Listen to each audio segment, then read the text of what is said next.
জয় হিন্দ বন্ধুরা, আমি সুশোভন আর আপনারা দেখছেন আপনাদের প্রিয় চ্যানেল অদ্ভুত অথচ বাস্তব। আজ আমরা এমন একটা বিষয় নিয়ে কথা বলবো যা শোনার পর প্রতিটি ভারতীয়র বুক গর্বে 56 ইঞ্চি হয়ে যাবে। আমরা আজ কোনো সাধারণ নিউজ রিপোর্ট করছি না। আজ আমরা বিশ্লেষণ করব ভারতের সেই মহাজাগরণের গল্প, যা দেখে আজ বিশ্বের বড় বড় শক্তিধর দেশগুলো হয় অবাক হচ্ছে, নয়তো হিংসায় জ্বলছে।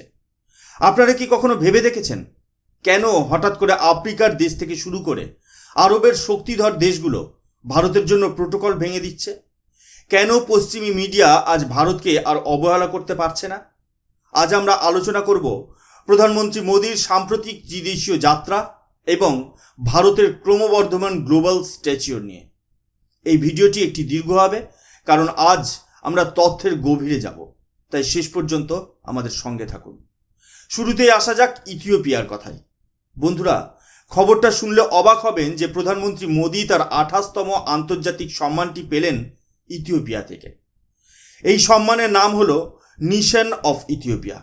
এটি ইথিওপিয়ার সর্বোচ্চ বেসামরিক সম্মান। কিন্তু এখানে আসল টুইস্টটা কোথায় জানেন? ইথিওপিয়ার ইতিহাস আজ পর্যন্ত কোনো বিদেশি রাষ্ট্রপ্রধানকে এই সম্মান দেওয়া হয়নি। ভাবুন একবার, আমেরিকা গত 100 বছর ধরে আফ্রিকায় নিজেদের প্রভাব খাটাচ্ছে।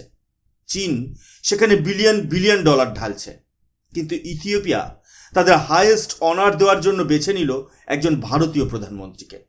এটা কোনো কাকতালীয় ঘটনা নয়, এটা হলো ভারতের সফট পাওয়ারের ফলাফল।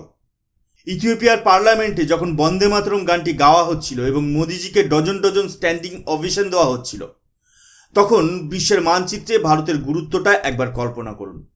ইথিওপিয়া জানে অতিমারির সেই অন্ধকার সময়ে যখন উন্নত দেশগুলো ভ্যাকসিন মজুত করছিল, তখন ভারত তাদের 4 মিলিয়ন অর্থাৎ 40 লক্ষ জীবনদায়ী ভ্যাকসিন ডোজেস পাঠিয়েছিল। একেই বলে বসুধৈব কুটুম্বকম। মোদিজি এই সম্মান উৎসর্গ করেছেন 140 কোটি ভারতীয়কে, যা প্রমাণ করে যে আজ প্রতিটি ভারতীয় সম্মান বিশ্বজুড়ে বৃদ্ধি পেয়েছে। এবার একটু কূটনৈতিক প্রোটোকল নিয়ে কথা বলা যাক, যাকে আমরা বলছি কার ডিপ্লোমেসি। আন্তর্জাতিক রাজনীতিতে অনেক নিয়ম থাকে, কিন্তু ভারতের ক্ষেত্রে আজ সেই নিয়মগুলো ধুলোয় মিশে যাচ্ছে। আপনারা জর্ডানের সেই দৃশ্যটা দেখেছেন? জর্ডানের রাজা দ্বিতীয় আবদুল্লাহ, যিনি হজরত মোহাম্মদের 41তম বংশধর হিসেবে পরিচিত, তিনি মোদিজিকে স্বাগত জানাতে গিয়ে বিমানবন্দরে উপস্থিত ছিলেন।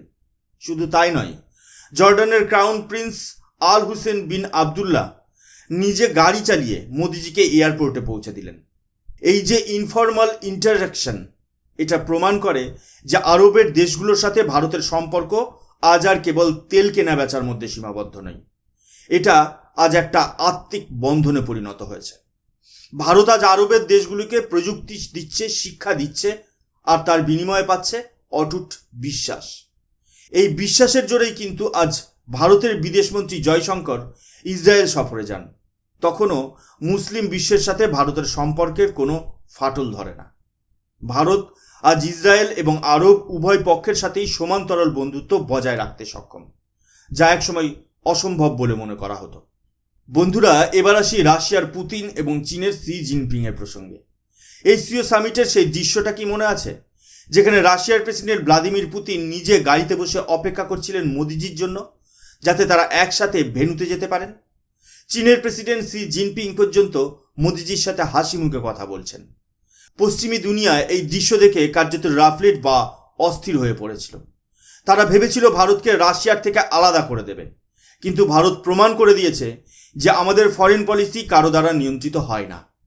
আরও মজার বিষয় হলো, রাশিয়ার প্রেসিডেন্ট যখন ভারত সফরে এলেন, তখন মোদিজি প্রোটোকল ভেঙে তাকে পালোম এয়ারপোর্টে স্বাগত জানালেন এবং নিজের টয়োটা ফরচুনার গাড়িতে করে তাকে নিয়ে গেলেন 7 লোককল্যাণ মার্গে। এই যে ব্যক্তিগত রসায়ন, এটাই আজ ভারতের কূটনীতির সবচেয়ে বড় অস্ত্র। একেই বলা হচ্ছে স্ট্র্যাটেজিক অটোনমি। ভারত আজ কারোর চাপের কাছে মাথা নত করে না। কিন্তু ভারতের এই উত্থানে সবচেয়ে বেশি কার ঘুম উড়েছে জানেন? আমাদের প্রতিবেশী রাষ্ট্র পাকিস্তানের ছায়াযুদ্ধে ভারত এখন আর কেবল ডিফেন্সিভ নয়, ভারত এখন অ্যাগ্রেসিভ। অপারেশন সিন্দুরের কথা মনে আছে?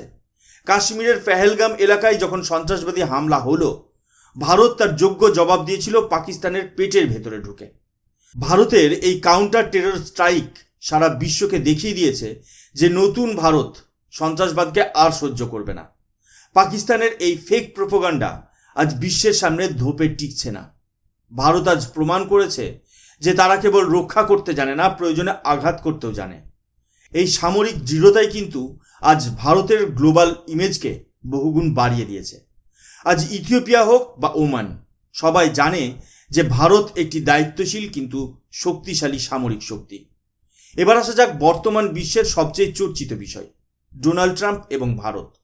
মার্কিন প্রেসিডেন্ট ডোনাল্ড ট্রাম্প মোদিজিকে তার গ্রেট ফ্রেন্ড বলে সম্বোধন করেছেন। তিনি ভারতকে বিশ্বের অন্যতম প্রাচীন সভ্যতা হিসেবে স্বীকৃতি দিয়েছেন। কিন্তু এর আড়ালে একটা লড়াইও চলেছে, সেটা হলো ট্রেড ওয়ার। ট্রাম্প প্রশাসন ভারতের পণ্যের উপর ট্যারিফ বা শুল্ক চাপালেও মোদি সরকার কিন্তু 1 ইঞ্চি জমিও ছাড়েনি। ভারত পরিষ্কার জানিয়ে দিয়েছে যে আমাদের কৃষক এবং দুগ্ধ শিল্পের স্বার্থে কিন্তু কোনো আপোষ করা হবে না। এই যে চোখে চোখ রেখে কথা বলার সাহস, এটাই হলো আত্মনির্ভর ভারতের পরিচয়। বন্ধুত্ব এক জায়গায় আর দেশের স্বার্থ অন্য জায়গায়। ট্রাম্পের মতো একরোখা নেতাও আজ বুঝতে বাধ্য হচ্ছেন যে ভারতের সাথে সুসম্পর্ক রাখা আমেরিকার নিজের স্বার্থেই জরুরি, বিশেষ করে ইন্দো প্যাসিফিক অঞ্চলে চীনের আধিপত্য রুখতে। ভিডিওর এই পর্যায়ে আমরা ওমান নিয়ে একটু বিস্তারিত আলোচনা করব। মোদিজির এই ত্রিদেশীয় যাত্রার শেষ এবং অত্যন্ত গুরুত্বপূর্ণ স্টপ হলো ওমান। ওমানের সুলতানের সাথে মোদিজির বৈঠকটি অত্যন্ত গুরুত্বপূর্ণ, কারণ ওমানের সাথে ভারতের বাণিজ্যিক সম্পর্ক এখন $10 বিলিয়ন পৌঁছেছে। গ্রিন হাইড্রোজেন এবং সাস্টেনেবল ডেভেলপমেন্টের ক্ষেত্রে ওমান আজ ভারতের সবচেয়ে বড় পার্টনার হতে চলেছে। ওমানে সিবিএসই শিক্ষা ব্যবস্থার 50 বছর পূর্তি হচ্ছে, আর মোদিজি সেখানে যাচ্ছেন ছাত্রছাত্রীদের সাথে দেখা করতে। এটা হলো কালচারাল ডিপ্লোমেসি। ভারত আজ ওমানে কেবল ব্যবসা করছে না, সেখানে ভারতীয় সংস্কৃতি এবং শিক্ষার জয় জয়কার শোনা যাচ্ছে। দীর্ঘ 8 বছর পর কোনো ভারতীয় প্রধানমন্ত্রীর ওমান সফর এবং সেখানে যে উষ্ণ অভ্যর্থনা তিনি পেলেন, তা পাকিস্তান বা চীনের মতো দেশগুলোর জন্য এক বিরাট জিওপলিটিক্যাল ব্লো। পরিশেষে বন্ধুরা, আজকের এই দীর্ঘ বিশ্লেষণ থেকে একটা বিষয় পরিষ্কার, ভারত আজ আর কোনো দেশের অনুগামী নয়। ভারত আজ নিজেই একটা বিশ্বশক্তি। ইথিওপিয়া থেকে ওমান, রাশিয়া থেকে আমেরিকা, সব জায়গাতেই ভারতের জয়ধ্বজা উঠছে। আমাদের অর্থনীতি বাড়ছে, আমাদের সামরিক শক্তি বাড়ছে এবং সবচেয়ে বড় কথা, আমাদের আত্মবিশ্বাস বাড়ছে। এই যে মোদিজির সফরগুলো, এগুলো কেবল শৈশাবুত করার জন্য নয়, এগুলো হলো বিশ্বের বুকে ভারতের নাম খোদাই করার জন্য। ভারত আজ এক প্রাচীন সভ্যতা হিসেবে তার হারানো গৌরব ফিরে পাচ্ছে। আপনাদের কি মনে হয়, ভারতের এই কার ডিপ্লোমেসি এবং শক্ত প্রতিরক্ষা নীতি কি সত্যিই আমাদের 2047 সালের মধ্যে বিকশিত ভারত তৈরি করতে সাহায্য করবে, নাকি আমাদের আরও কঠিন চ্যালেঞ্জের মোকাবিলা করতে হবে? আপনারা কি মনে করেন, অপারেশন সিন্দুরের মতো অপারেশনগুলো নিয়মিত হওয়া উচিত? আপনাদের মূল্যবান মতামত কমেন্ট বক্সে অবশ্যই জানাবেন। এই ভিডিওটি যদি আপনাদের রক্তে দেশপ্রেমের সঞ্চার করে থাকে, তবে একটি লাইক দেবেন এবং আপনার বন্ধুদের সাথে শেয়ার করবেন। আর অদ্ভুত অথচ বাস্তব চ্যানেলে নতুন হলে সাবস্ক্রাইব করতে ভুলবেন না। আমি সুশোভন আজকের মতো এখানেই বিদায় নিচ্ছি। দেখা হবে আগামী পর্বে আরও এক নতুন এবং রোমাঞ্চকর সত্যের সাথে। ততক্ষণ পর্যন্ত জয় হিন্দ, জয় ভারত।